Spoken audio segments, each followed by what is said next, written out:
In 2018, I wrote a series of articles for Listverse about old cases of children kept in chains, bodies found in sacks, and gruesome ways bodies ended up in wells. I'll link to those articles for you in the description.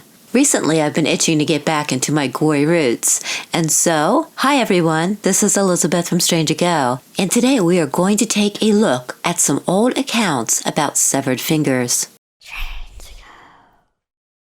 The first thing I noticed when I began reading about severed fingers in the newspaper archives was just how resilient men were in the early 20th century. For instance, an Allentown, Pennsylvania man, Alfred Steffen, accidentally cut off his pinky finger while using a buzzsaw back in 1912. Instead of panicking like I would have done, the man tied up his hand, picked up his finger, and stuffed it in his pocket. He then walked 2 miles to the doctor's office and had it sewn back on.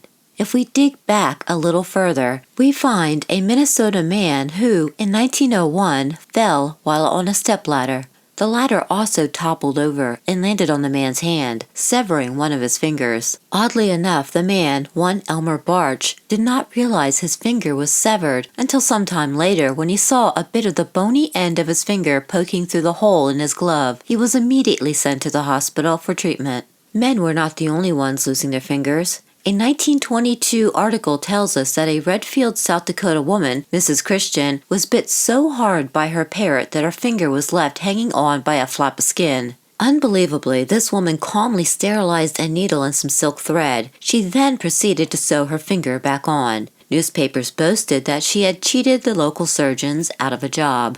Not all fingers were immediately saved after being severed.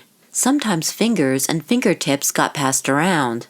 In 1896, there was the odd case of a Nebraska man whose fingertip was cut off while he was repairing his bicycle chain. The man immediately made his way to a doctor to have the wound cared for. Meanwhile, a bystander picked up the fingertip, and it was passed around as a curious memento. 36 hours later, the fingertip was finally passed to a man who brought it to a doctor as a medical curiosity. Strangely enough, the doctor was the same person who had tended the man who lost the fingertip. Picket fences and iron gateways claimed an alarming amount of fingers in the past. In San Francisco, 1894, a young man was goofing around and climbed to the top of a picket fence. All was well until he went to jump off the fence, and the sharp point of the picket caught under the ring on his little finger. The man landed well, but his ring and finger remained attached to the fence. Meanwhile, in London, 1909, a policeman discovered a man's finger impaled on a spike that was on top of a gateway. The finger was taken to Scotland Yard, fingerprinted, and matched to a notorious thief by the name of William Mitchell. The police went looking for the man and eventually found a man hanging out with a gang of pickpockets in South London. The man's hand was bandaged, but when asked who he was, he told the police that his name was Harry May, and that there was no way he could be a pickpocket. "Look at my hand," he told them. The finger was matched to the thief, and it was determined that the finger was torn off when the thief was climbing the gate to get inside the building. Mitchell was sentenced to 12 months of hard labor. A similar occurrence happened in Berne, Washington in 1912. Frederick Hopp managed to open and steal from a store safe. When he was done, he closed the door on his little finger. He was unable to get the safe reopened and, to prevent getting caught, he wrenched his hand away from the safe's door and left his little finger behind. Frederick's finger was matched to him when he received treatment in a nearby hospital and was arrested for burglary.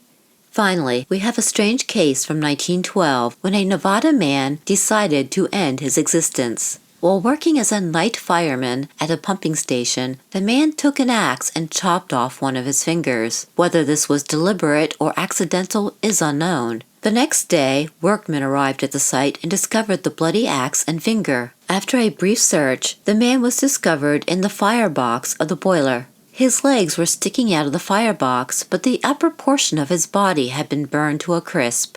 Because workers said he had been behaving strangely the day before, his death was considered a suicide. And that is all I have for you today. If you like this sort of video, please let me know in the comments section. Also, don't forget to give a like and subscribe to Strange Ago for the latest videos about our strange history.